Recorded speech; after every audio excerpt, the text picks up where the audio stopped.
Hey, welcome, Digging Deeper community. I'm Tim. We are so glad to be with you guys today, and I have two amazing special guests. To my more left, we have Frank Matz, aka Big Bible Daddy. What's up, Frank? Hey, how you doing?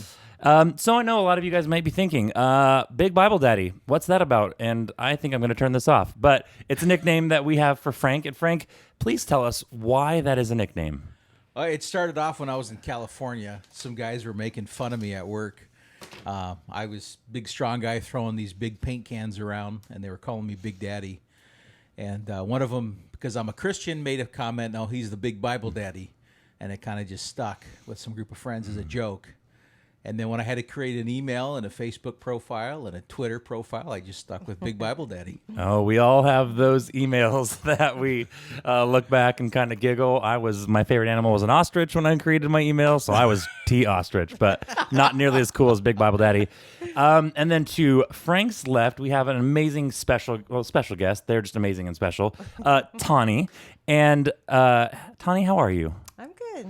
And rumor has it today is a special day. Tawny, why is today a special day? It is my 25th wedding anniversary. Oh my gosh, 25. Wow, that's amazing. That's fun. I was It's thinking older than you, Tim. almost. I was in I'm kindergarten. not saying you're old. Thanks, Frank. Thanks. Big Bible.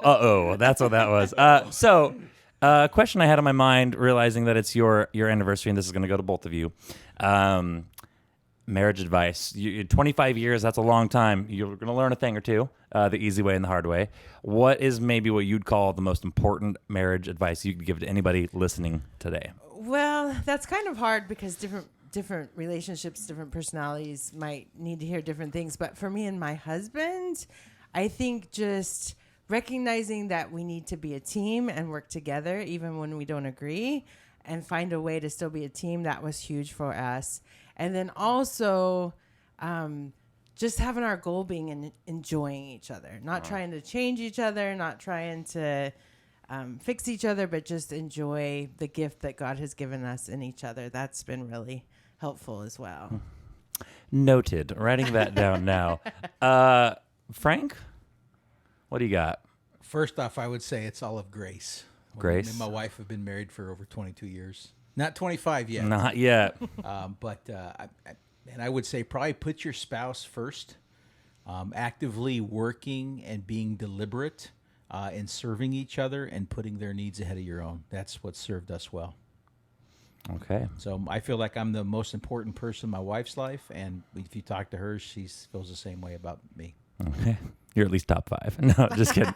Well, if you're listening, you can probably turn this off now. I think that's some good advice, but I'm excited. So last week's Digging Deeper, I was joined by Mark and Doug just in a room. Like I felt like I was in a room of servers, just a lot of power, a lot of brain power. It was really fun. Talked about a rather important subject, predestination, election, obviously God's role in salvation. Transitioning this week now, human responsibility, our response to that, obviously, in Romans 10. So real quick recap, do you guys have any thoughts on kind of the election, predestination, kind of last week's topic before we move forward? I'm for it. But you introduced Tawny and myself, but we actually have a live audience today. We do. Don't feel jealous, listeners. We do have a live audience. Yeah, we have my youngest son, Benjamin, the young, talented, creative Benjamin, and Small Bible Daddy. Little Bible Daddy, young Bible Daddy. And then we have the beautiful, creative, intelligent, hardworking, excellent Natalie Goins, who's actually responsible for this podcast. Yeah, our technical savants that make this happen.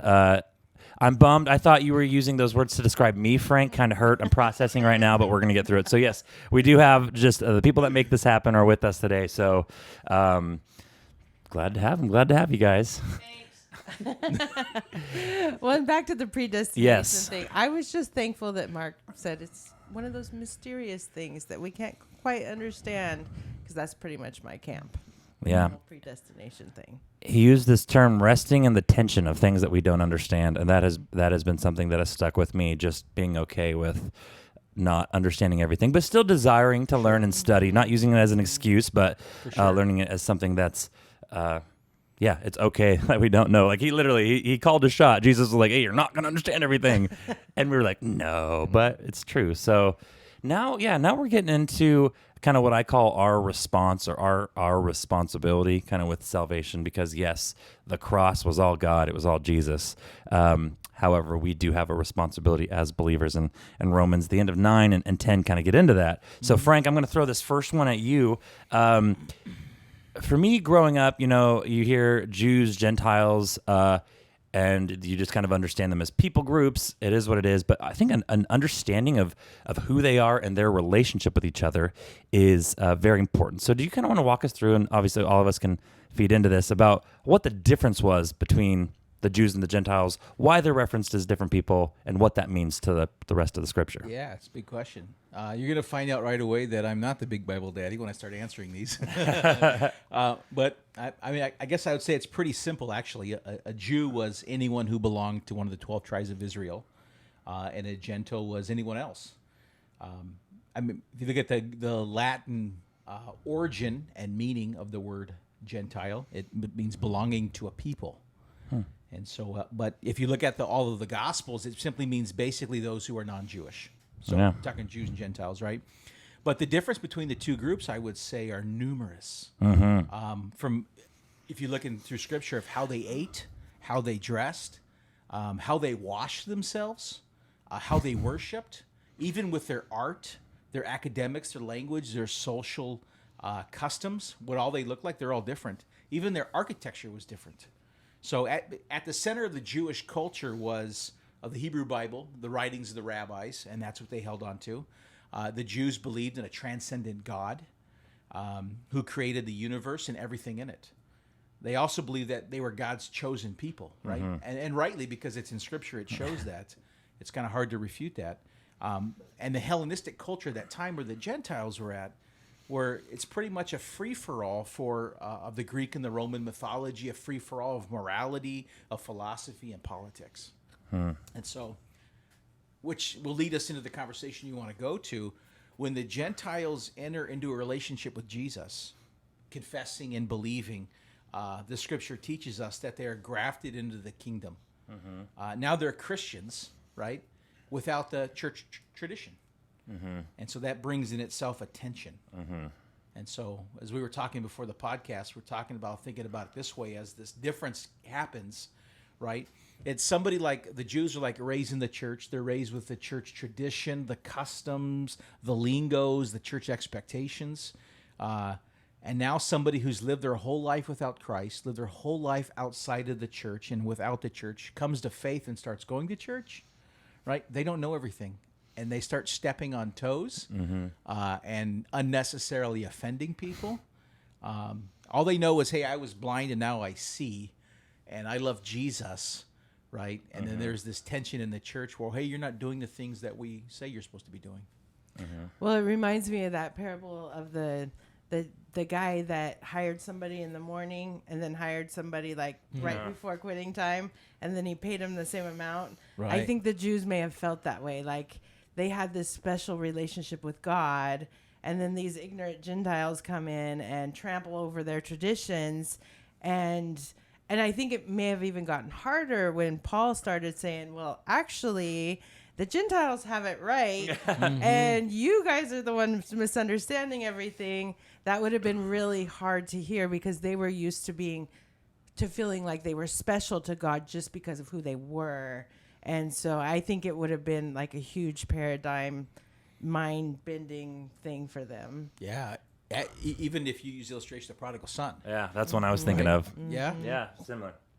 You want to share? Oh, yeah, no, just that kind of comparing the two, I'm right there with you. Like, wait a minute. Like, I did all this work, which ironically, keyword, I did all this work. Right. This person comes in and seems to do nothing in my eyes to earn this. Like, what's up, Dad?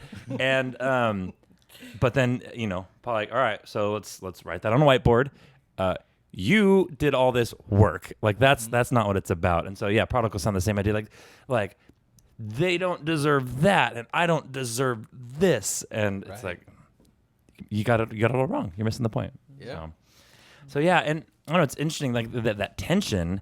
because I was kind of talking with one of the pastors here, and he's reading some stuff and says that because I've always thought of it as like there was a hatred, and while there probably was in some regard, it was like tension might be more of the right word, and the word we talked about was like the Jews were pretentious, just totally like I deserve this, you deserve that, and so just very interesting. I think if you're keeping an eye to the world, I think we understand something about social tension between parties, people group, factions. Like that seems relevant now more than ever.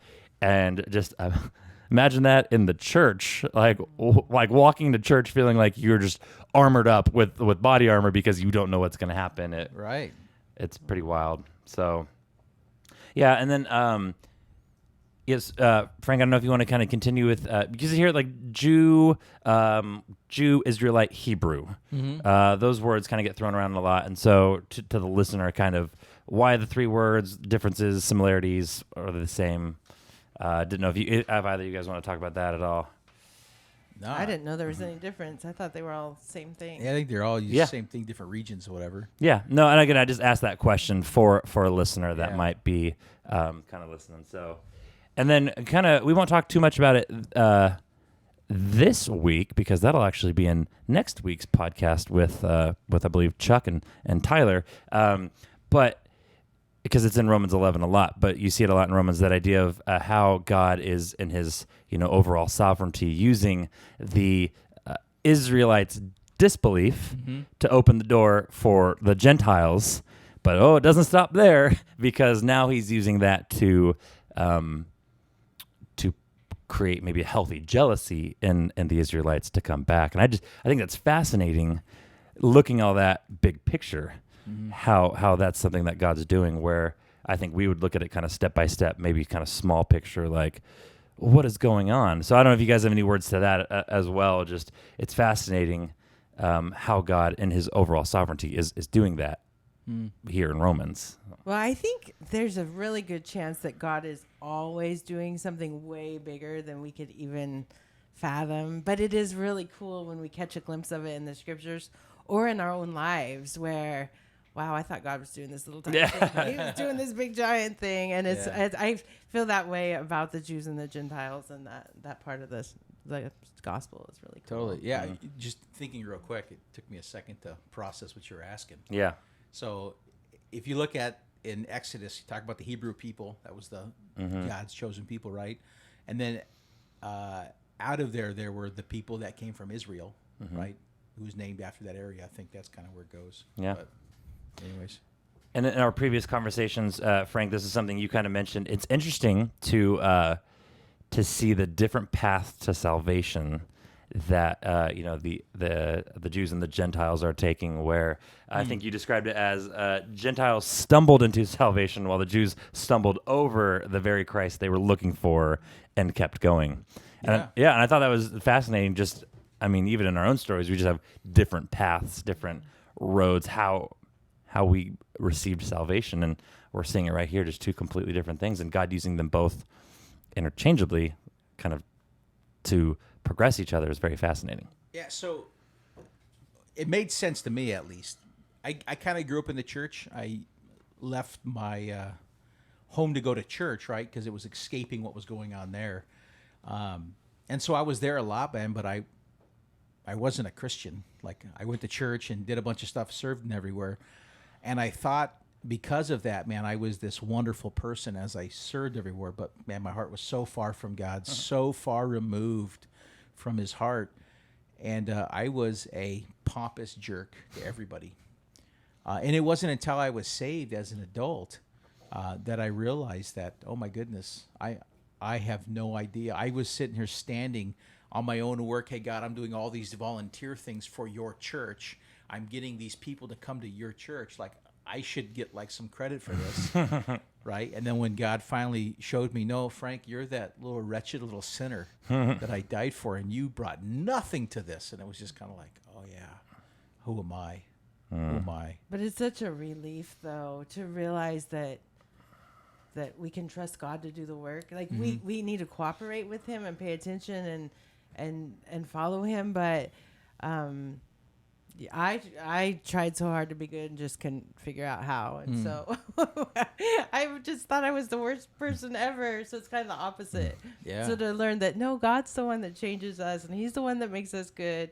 It can go both ways with that as well. Yeah. Yeah. But no, I mean, you kind of said that. I tried to be good. I just didn't know how. Well, imagine being somebody who was trying to be good and thought they did know how, and they thought they were, and then someone comes in and is like, "You're wrong." Like I guarantee, if I was in that position, and I'm hearing this kind of, it's going to go into our second part.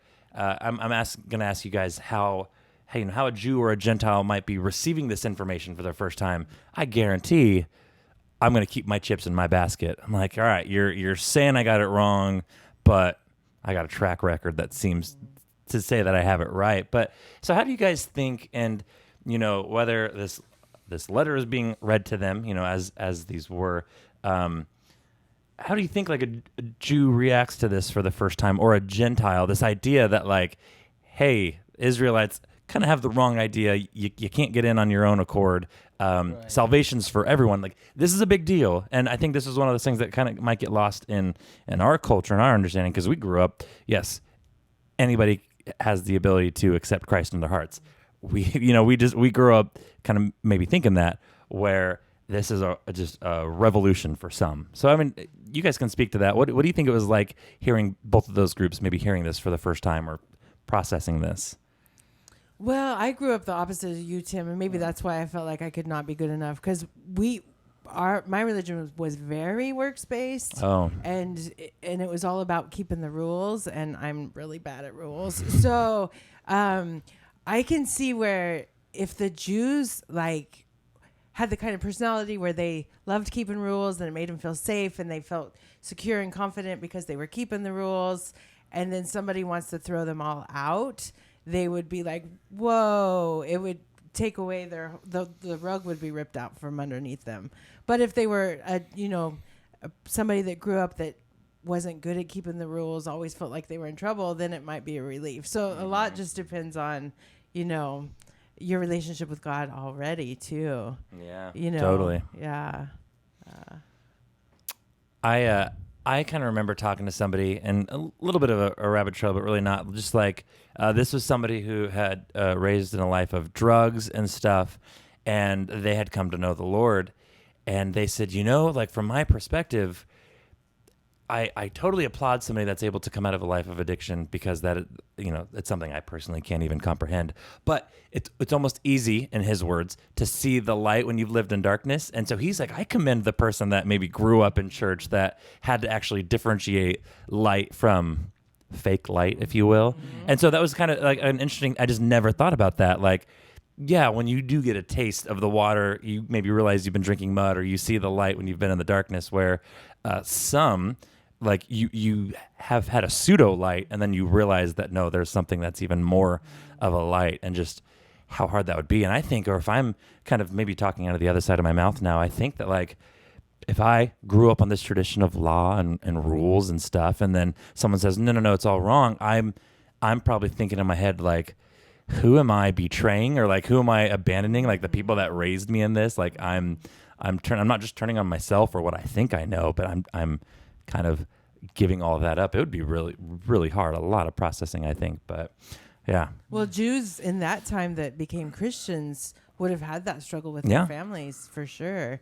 They wouldn't have understood at all. Yeah. Frank, you got anything to that? No, I just everything you keep saying, man. I'm a slow processor, so no, I'm getting it all in there. Well, what if I... No, just kidding.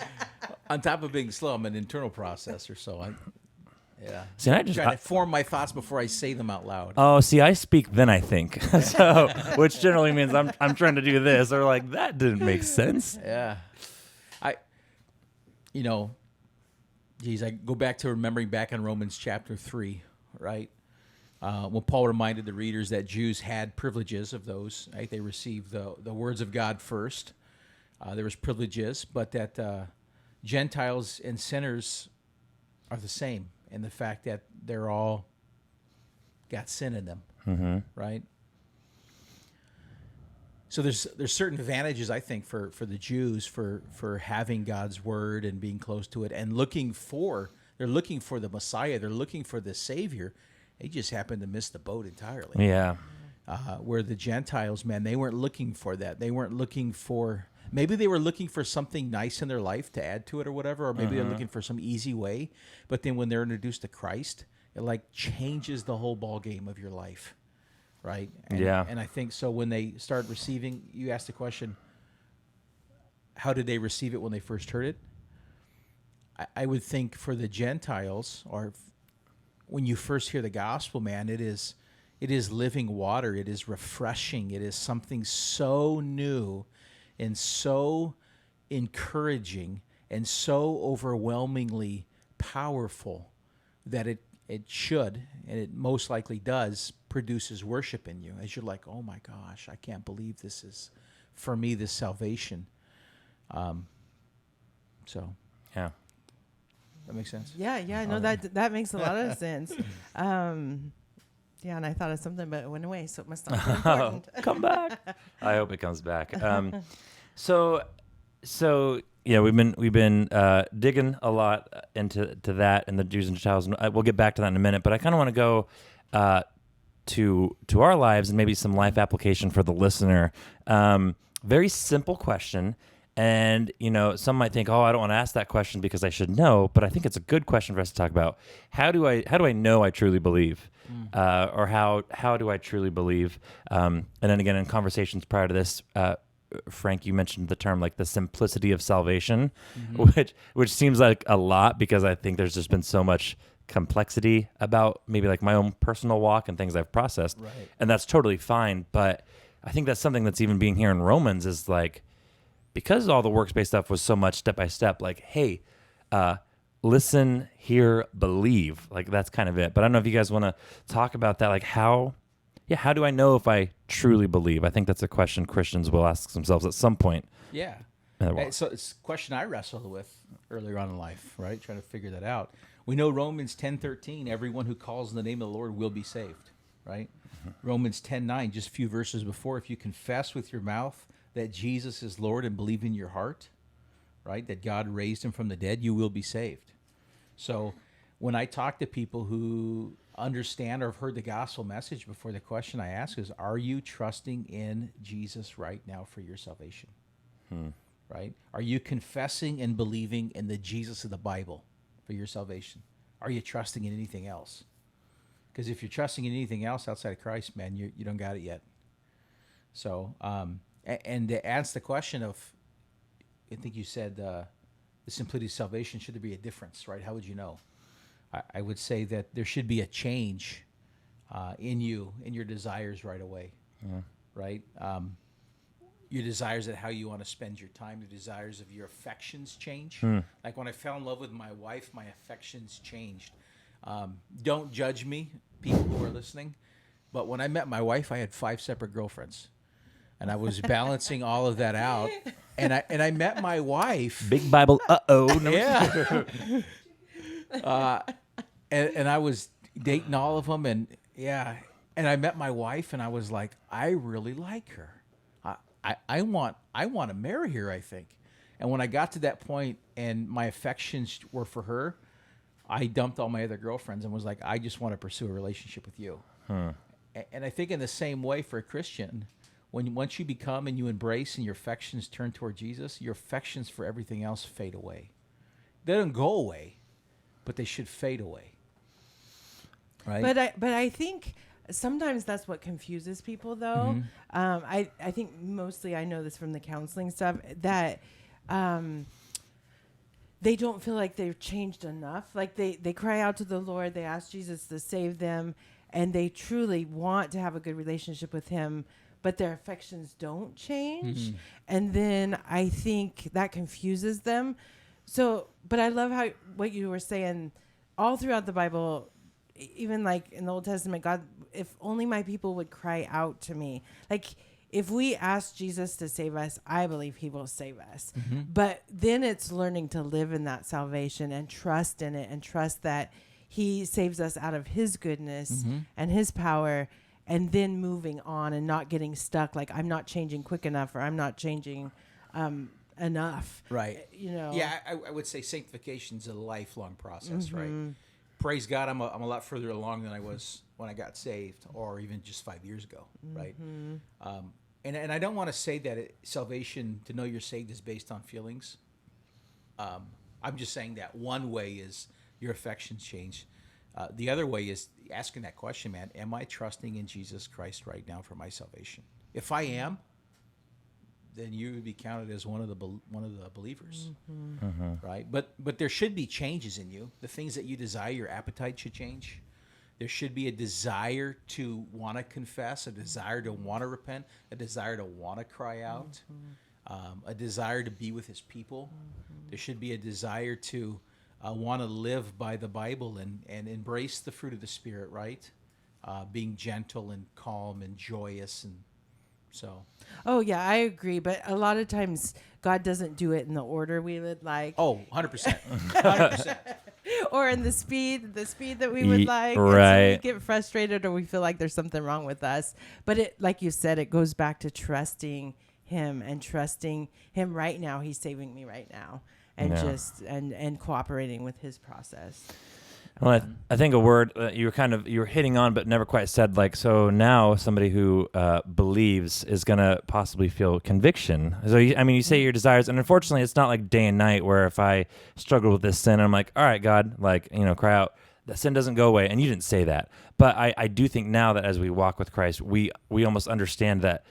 So I do have this temptation, and then there is this desire of the Spirit, which will kind of bring that conviction on you to even understand that your desires prior were flesh. And so I think that's been kind of fun because, okay, I don't know if fun's the right word. Fun's not the right word. It's just been so interesting to see kind of that process and how your desires, can change as they become like the desires of the Lord. But something I was thinking about, and I had the joy of teaching out at Rogue River this weekend, and kind of use this idea that we must believe in our mind and our heart, and then, with our mouth and then our feet, going out and doing. Right. And good outline, by the way. Thank you. Yeah, and I just like that's again simple. Yeah, believe in your mind and your heart. Cool. Too bad that's going to take a really long time to have complete belief in our heart. And I know for me, I'm a people pleaser. So for the longest time, I think my understanding of my salvation was based externally. People, commenting me, affirmation, completely external from people. Nothing. You just say you're like an internal processor. Well, I wasn't. Like, I would much rather take "you're doing great" from a friend than even process what the Lord's trying to tell me in my heart.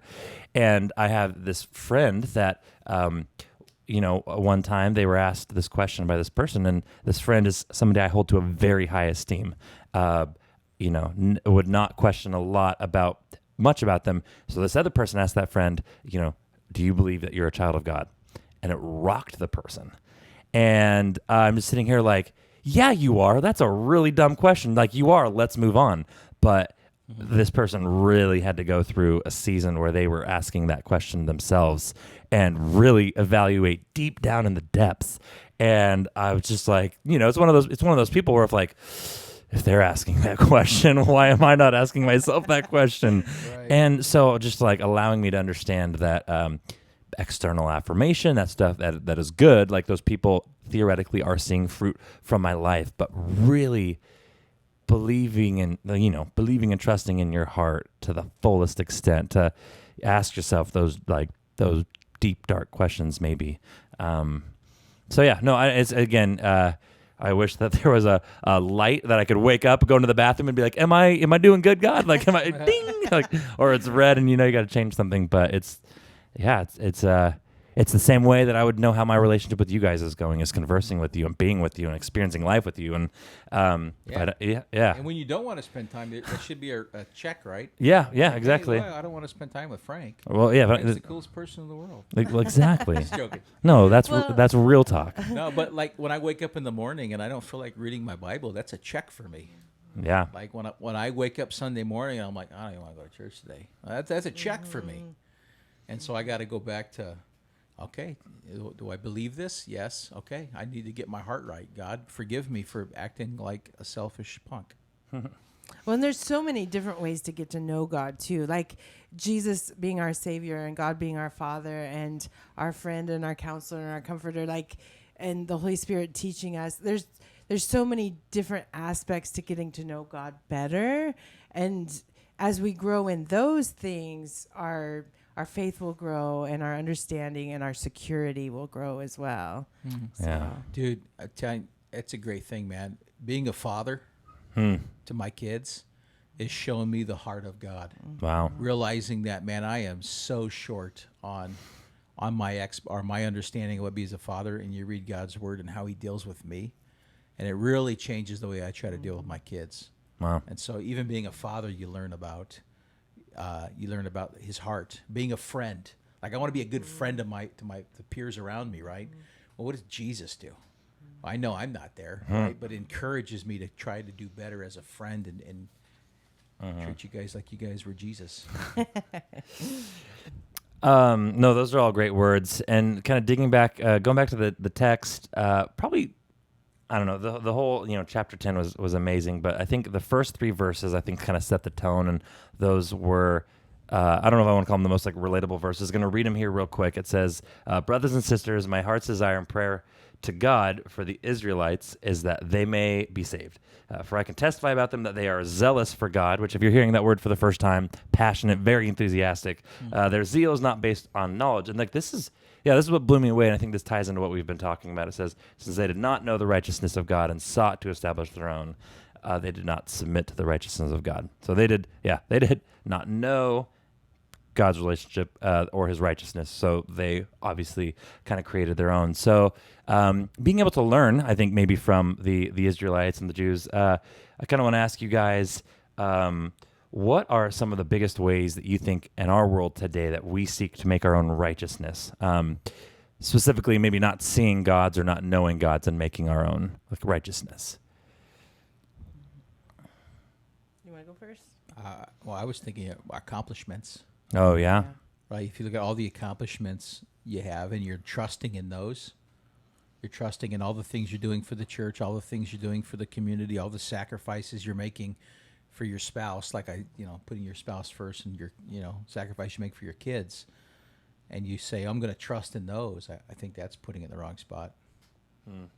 And I think sometimes we're tempted to just have a checklist. Like, I like what you said, Frank. If I don't want to read my Bible, that's like a symptom something's going on. But I think the opposite is having a checklist. Like, I'm going to read my Bible every day. I'm going to pray for 15 minutes. I'm going to go to church twice a week. And then we don't pay attention to how we treat our kids or our spouse or our friends. And so the places where God wants to do this deep, like, transformative work, we're not even paying attention because we're too busy checking off our boxes, and we think we're fine because we're checking our boxes and we're not paying attention to our attitudes and the way we're treating people and how we're feeling about God. So I try to read my Bible every day, and I don't know if you guys are run into this, but sometimes I read it and I just reading it to read it, and I gotta stop. And sometimes I finish my Bible reading for the day, and I got to stop and go, I need to redo that again because I have no idea what I just read because I was just trying to get it over with. So maybe it's just me. no, I do Yeah, that it's too. just you. Yeah, you're the only one that struggles with anything like that. No, I do that too, but I don't read my Bible every day. I read it most days probably, but there's some days I wake up and I am too cranky. Like, it's just a prayer walk sort of day where I'm going to go and just talk to God and hope he talks to me and fixes my attitude. That's more important than reading that day. So I kind of go more day by day. Like, what do I need with the Lord today? Do I need to do some intensive prayer time or but sometimes I'll start reading and I'm like, oh, this just is not working. So I'll go to a different, like a favorite passage or something that's more comforting. So when you wake up, does Jason ask you, hey, honey, so is today like a get in the word day or is it a prayer walk kind of day? Well, right now Jason's working at home, so he's learned to just avoid me in the morning until I've had my quiet time. There it is. So I'm much nicer after. Yeah. All right. So bonus marriage advice. Make sure your quiet time happens in the morning. Better for everyone. Before you interact with your family, yes. And avoid working from home. Yeah, I think sometimes it hurts to realize how going through the motions I can be. just seasons of life sometimes where, again, that word externally, I'm just kind of doing it for the external. It's like if you have the YouVersion Bible plan, it's like you just check the boxes without reading it, just to let your friends know. Okay, confession. I've done it, but I don't do that. It's a passage I had read didn't even know that previously. was an option. I'm like totally OCD. I couldn't do that. Oh, well, yeah, okay. We're not digging deeper into my sin life. We're just, yeah. No, I didn't know you can do that. I mean, for the record, it was a verse I was familiar with. I just didn't technically read it. But, all right.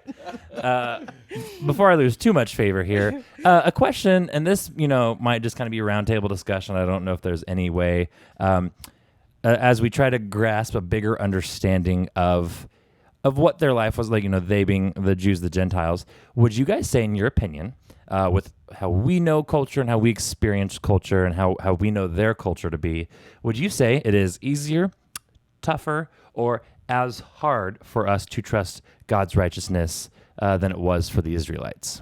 Oh, hands down easier. It's easier for us?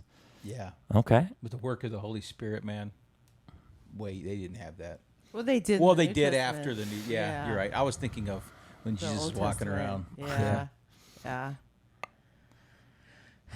Yeah, I think it's the Spirit that does the work. So, I think human nature is very similar than there. Like the church I grew up in, we thought we were the only ones going to heaven, and so we thought we were special. Oh, you went to that kind of church too? Yes. So, I mean, and kind of the Jews were the same way. Like, it's so tempting to just, want to be able to control our own salvation and want to be able to create our own systems and whatever because we can control it. So I think it's a temptation then, it's a temptation now, but if we learn to focus on Jesus first and trust him the most and remember we're just little kids trying to learn how to follow him, I think that's what makes us safe in both places. Yeah, free from that. Maybe like when you're saying that, I think of like the elitist mentality, just we're the champions. And yeah, and it's interesting. And I think it's one of those rabbit trails that I think it's, fine to go down, but you don't want to get lost in it. But like you just think, I mean, you pick a sin, a temptation of sin, whether it's lust or anger or greed, and just the opportunities to entertain or amuse that pathway just seem endless for us. And I would a lot due to technology, but not always technology. And so you think, man, just even that alone seems like it provides more avenues. But then when you like really sit and think that like, well, maybe not. Like just imagining what they were and their lifestyles and the culture, like what was actually provided to them, to where you could probably talk yourself into like, it's probably easier for us, or it was probably very difficult for the Israelites as well. But you ever anybody ask you a question like, hey, would you rather live in the Wild West or today? Right? And I always think, man, it'd be kind of cool to live in the Wild West until you played the game Oregon Trail and you die of dysentery. Right? Yeah. I was dying to that these days, right? But I put myself back into Bible times and like, what would it be like there? Well, they didn't have the full New Testament that we have, like all these writings and stuff. We have 2,000 years of church history. When Jesus came on the earth and walked and left, right? Went back to heaven and everything is going on. It would almost been like, is this thing for real? Like it would have been a lot less harder to trust, I think. yeah. Unless you were actually an eyewitness of what you saw. Yeah. Well, it's weird. You think of all the people that maybe, whether it's mental illness or whatever, or drugs, where people are kind of walking around saying the same stuff, or like, I'm God stuff, and how quickly we discard that, although for good reason, and a lot of substantial evidence as to why we should. But yeah, I just can't negatively think that I would have been one of those people that's like, psh. Well, I think the biggest danger, it's not like the sin, the blatant sin so much as the temptation to justify our sin. I think that's what's the most dangerous for us as Christians, because when we do that, we stunt our own growth and we make the church look bad. So I think that's what we need to be most careful of, is just not justifying our sin and trying to dress it up and make it be our religion. Yeah. No more just clicking through YouVersion Bible apps, Tim. Last time I Tim, that was be vulnerable with you guys. No. No. I appreciate you saying that. Listeners are like, oh, good, I'm not the only one. No. All right, so yeah, what kind of encouragement, advice, maybe would you give to somebody who's listening, or in your own personal life, who's maybe struggling with doubting their salvation or their assurance? What would you guys just say or encourage them to do? I think just to keep crying out to him and trust his goodness. And if you don't trust his goodness, ask him to help you trust his goodness, because Jesus himself saves us. He saves us. So we just need to keep asking him, and then trusting he's listening, and then trusting he will do it. Yeah. Yeah. When I struggled with it, assurance, man, I went back to, okay, what is the gospel again? And I would rehearse it to myself. Okay, I got it. It's I add nothing to this. I do nothing to this. Am I trusting in Christ right now? Yes. Okay. For today, I'm a Christian. And then I wake up the next day and I would struggle again, and I'll be like, oh man, am I really a Christian? I don't know. Let's look at the gospel again. Yeah, I believe that. Yeah, I confess you, Lord. And I did that for a long time until finally God just kind of just said, I don't know what changed. But yeah. But I ask myself that question a lot. Am I trusting in Christ right now for my salvation? Yeah. Well, and even Romans 8 helped me a lot when I struggled with that, because, nothing can separate us from God's love. And I used to think, but I can. Nothing in creation can except for me. And then I realized, wait, God's bigger than me. He's stronger than me. So if I'm asking him to keep me safe, he's going to keep me safe. So, yeah. I mean, I did some pretty bad stuff as a kid. And so when you read through and you look at all these people that are Jesus followers and all the bad stuff they did, or even in the Old Testament, look at all these people that God selected, and you're like, oh, okay, I wasn't that bad. Yeah. that's true too. Yeah, and if you look, he really got some dingers for doing his work in Scripture. And yeah, I am kind of reminded of my, obviously, yeah. So I think of the human responsibility, and just how my intentionality has to be there. If I wanted to meet up with Frank for coffee, and we meet up at the Dutch House, he shows up and I have to show up in order for us to meet. And I have to break off those blinders sometimes. And yes, Christ saved me, but now to delight in him, that is something I have to show up. I have to ask. I have to call out. I understand his word, be a student of the word. And so unfortunately for me, when I am in those seasons where I'm just in doubt, I look through that list of all right, well, what aren't you doing, Tim? And it's well, a lot. All right, I'm skipping through the Bible app. I'm not reading or I'm, so I'm reminded, that my intentionality needs to be there. And again, it's not me doing it, but that's got to be my response. Well, you said Dutch House? Yeah, or just any place. I was at Rogue Roasters. Oh, there you go. I missed you. Well, sometimes we show up to the wrong spot. I mean, that's real too, right? No, God, I want to meet at the Dutch House, when God's no, we gotta go to Rogue Roasters, which you can apply that to your life for sure. Wanting, hey, God, these were actually my plans, and God's well, that's cute. So, all right, we're getting close to the end of kind of our digging, the end of our hole, but I kind of would so you're thinking of this passage in a whole, the one that we talked about this last weekend. You guys could encourage the listener for one big takeaway. Now, there's a lot there, and there might be some, there's a lot. And we don't just want one thing, but if they could only take away one thing, what would it be? For me, what personally, it's don't trust my own righteousness. Trust Jesus's righteousness, and, put all my money in that bank, not in mine, and just that's means a lot to me. Okay. Yeah, I would say the message of salvation is to all. It's a universal call to repent and believe in Jesus. So, and just like somebody came and told you the gospel message, right? We need to do the same thing. We need to be a witness. We need to be a messenger to others. Yeah. How beautiful are the feet of the people that bring the good news. And again, yeah, just I was thinking, how beautiful are the feet of bring the good news. Feet are not very attractive in the human, like, and we just, I don't know, feet are stinky or whatever. And you think of back then when that was written, and we talked about this at Rogue River, where like feet were less desirable because you're probably wearing sandals, Birkenstocks. You're going through animal fecal matter, probably human fecal matter, mud, water, dirt, all this stuff. No and pedicures. yeah, no pedicures. Washing your feet probably with dirty water. But then he could have said, how beautiful are the hands that do God's work, but like, how beautiful are the feet? And like, it is tough, and you are going to go through dirt and mud. It's not always gonna be easy. Like, it's not always it's gonna be tough. It's gonna put you in uncomfortable situations sometimes, or it's out of your comfort zone.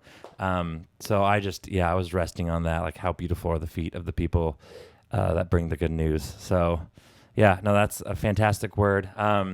And now the keep digging section. What is just one resource? I see you got a book here. I think, Frank, I don't know if that's the one that you're. It's just to prop up my Bible. All right. But what's a resource that if somebody's like, all right, this was cool, I want to take it one step further in my individual life. What's a book you guys would suggest, or podcast, based on this passage? Well, that's why I was scrolling through my phone, because my brain just shut off on the name. So for me, The Wisdom of Tenderness. And the subtitle is What Happens When God's Fierce Mercy Transforms Our Lives by Brennan Manning. It changed my view of God, and it changed my view of salvation, in that God saves us because he loves us, and he saves us because he's good. It's not about our good behavior. So I don't know if it would hit anybody else as hard as it hit me, but it just really helped me feel a lot more secure, because it's about God's goodness and love, not about my performance. So. And one more time for the people in the back, the title. Okay. The Wisdom of Tenderness by Brennan Manning. All right. Yeah. Cool. Big Bible Daddy. A Gospel Primer for Christians by Milton Vincent.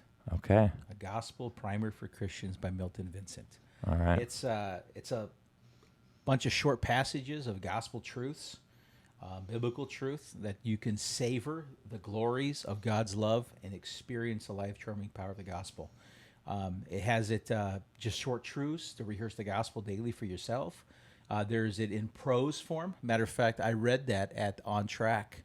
If you remember our very first one. Oh, that was that? That was that. That's cool. And it's just a beautiful, it's the gospel over and over again that you read every single day. And so I have seasons now. I mean, been a Christian for a while, pastor of a church, right? Mm-hmm. I have seasons now where I'll use that as my daily devotional every single day, just rehearsing the gospel for myself. So that's fantastic stuff. I appreciate it, guys. For those of you listening, glad that you guys joined us this week. If you do have any questions with the following weekend's message, I believe on Romans 11, we have an email, diggingdeeper@rivervalleycc.org. Throw in your questions. We will receive those that could possibly hop onto our itinerary. Join me next week. I believe as of now, I got Pastor Tyler and Pastor Chuck Koshna going to join us, dig into a very heavy Romans chapter 11, which is going to be fun. But guys, thank you. Yeah. If you haven't yet, subscribe. Hit the subscribe. Big Bible Daddy, thank you. Tawny, I hope your anniversary dinner and your time is amazing, celebrating 25 years and 25 more. Guys, God bless. Have a great week.